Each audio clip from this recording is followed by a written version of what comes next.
Hey, that's terrible. Is that how you treat your mother-in-law? She's like a wicked wife. Not cooking for your mother-in-law's meals. Seriously, what a wicked wife. Relatives were blaming and accusing me. Then, my husband raised his voice. The blame isn't on my wife.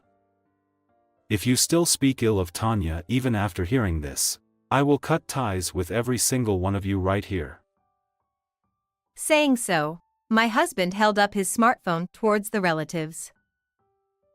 The relatives were left speechless by the abusive voice of my mother-in-law coming from the smartphone. Living together with my mother-in-law. That was the condition for marrying William, my husband. My name is Tanya. It's just my mother-in-law, my husband, and me living together in my in-laws' house. Initially, I wasn't completely without concerns about living together. The joy of marrying the man I love overshadowed any concerns, and I believed we could make it work. That is, until my mother-in-law escalated things to this extent. Looking back, there were signs before we got married. It was when I heard that my mother-in-law caught a cold, and I decided to make a vegetable-rich stew to visit her. While my mother-in-law showed gratitude in front of William, as soon as he left the room, she said something else entirely. It's quite rich in flavor, isn't it? Then, I can't eat this at all. She put down her spoon. My seasoning was off. I should have thought of a different recipe for my unwell mother-in-law. At that moment, I reflected on my shortcomings. At the same time, I couldn't help but feel a bit uneasy being criticized for my cooking in his absence. The cold gaze my mother-in-law gave me with a sigh is something I can't forget even now. A few months later, we got married and started living together. Tanya, can't you even do this? You really are a naive young lady, aren't you? She makes sarcastic remarks on various occasions. Especially when my husband was away on business trips, her actions got worse. And so, my mother-in-law's presence became a source of distress for me. However, I didn't tell my husband about it in the beginning. He was already busy and I didn't want to burden him with unnecessary worries. Plus, since my mother-in-law acted nice in front of him, I thought he might not believe me even if I told him the truth. That's what I thought. Furthermore, I felt ashamed to let anyone know about the domestic concerns so early in our marriage. Therefore, I couldn't bring myself to confide in my friends or my own family. Could you wash all these dishes again? And don't forget to mop over there. Her orders increased day by day, and I began to be treated like a servant. When my husband went on long business trips, the atmosphere at home became like hell. I thought I was doing everything I could, but I was constantly criticized for not doing enough housework. She would complain about the brands of groceries I bought, saying, "I hate this brand," and there was always a complaint no matter what I did. Finally, I reached a breaking point and decided to confide everything in my husband. I couldn't go on like this anymore. The pressure and anxiety had become unbearable. My husband was incredibly shocked when he heard my story. I had no idea that was happening. I'm sorry for putting you through such a tough time. It's not something you need to apologize for, William. No, I should have noticed sooner. But still, I can't believe my mom would say such things. It seemed my husband hadn't realized how coldly my mother-in-law was treating me all this time. He was in disbelief, but he listened sympathetically without doubting my story. I felt reassured that my husband was on my side and that he truly loved me. I still think it was the right decision to trust him and open up about everything back then. The next day, my husband talked to my mother-in-law about everything. Thanks to that, she stopped making negative remarks. At least, that's what I thought for just one day. The following day, she said something like this. Why did you have to make William talk to me? That poor boy, being dragged into his wife's petty complaints. Petty complaints? Does she just see it as nothing more than a wife's whining? I've been trying to help you in various ways, so you should be grateful to me. My mother-in-law spoke as if everything she did was out of kindness. The mistreatment didn't stop there. In fact, it only seemed to worsen and accelerate further.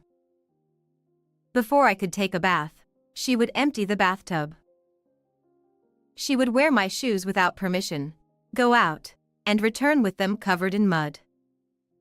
Then, one night when my husband was away on a business trip. Tanya, you're still terrible at cooking. Is this pork undercooked?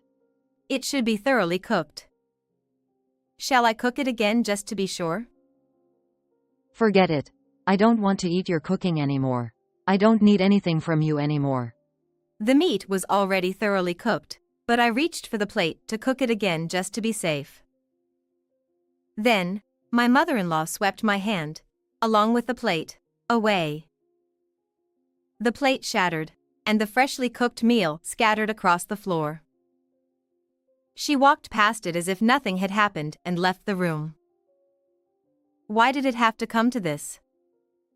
I couldn't sleep that night. I had no strength left to argue back or hope that my mother-in-law would change someday. I just kept crying. When my husband returned from his business trip, my husband quickly noticed my distressed demeanor. What? This is outrageous. Even though she's your own mother, this is unacceptable. My husband, utterly disgusted, confronted my mother-in-law the next day in front of me. You're despicable. I'm deeply disappointed in you, Mom. It's horrifying to think I'm the son of such a parent. My husband became remarkably emotional, shouting at my mother-in-law. His disappointment and anger towards his mother must have been immense. Perhaps shocked to receive criticism from her own son, my mother-in-law's face turned pale. However, she never admitted fault. Right, everyone's coming today, so I should start getting ready. She abruptly changed the subject. That day, we had plans for relatives to come over for a meal. My mother-in-law hurriedly headed to the kitchen. I'll help too. I followed her and offered to help. Tanya, you don't want to be around me, do you? It's okay if you skip today. Her tone was gentle, but she couldn't resist throwing in a hint of sarcasm. Despite this, my husband and I managed to compose ourselves and began assisting with the preparations for the meal. Later, as the relatives gathered, I placed the dishes on the table. Hey, there's one missing here. There's no dish in front of your mother-in-law. In response to this, I said, I cooked today, but apparently my mother-in-law doesn't want to eat my food. Huh?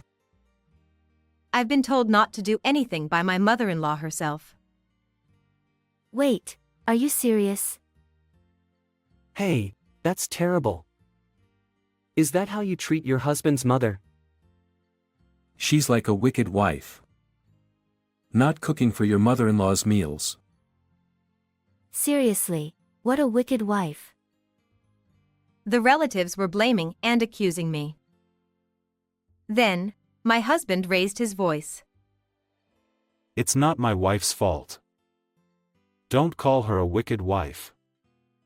You don't know anything, so don't say such things about Tanya. Saying so, my husband held up his smartphone towards the relatives. If you still speak ill of Tanya even after hearing this, I'll cut ties with everyone here. What came from the smartphone were the hysterical tirades of my mother-in-law. Just looking at you makes me irritated. You're in the way. Get out of here. It was a series of verbal abuse directed at me. Forget it. I don't want to eat your cooking anymore. I don't need anything from you anymore. I had been recording my mother-in-law's habitual verbal abuse. It was a suggestion from my husband to protect myself. The relatives were left speechless after hearing the audio.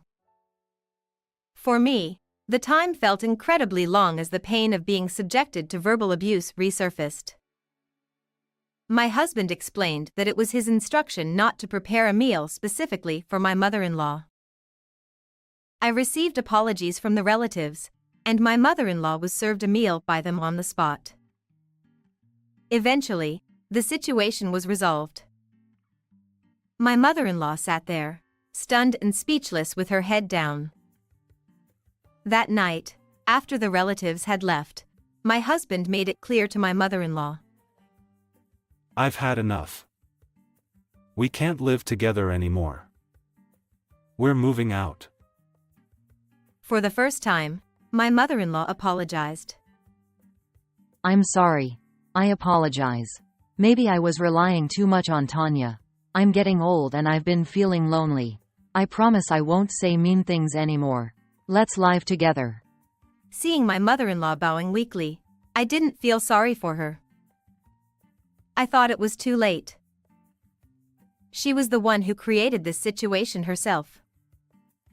We left my in-laws' house afterward. Now, we're living alone in our new place. It's the first time since our marriage that we've been able to enjoy peaceful days. My mother-in-law often sends WhatsApp messages to my husband, but he doesn't reply at all and seems to be keeping his distance from her. We have no intention of returning to my in-laws' house for a while. Even the relatives who used to gather there for meals a few times a year no longer visit my mother-in-law. I do feel a bit sorry for my mother-in-law being left alone.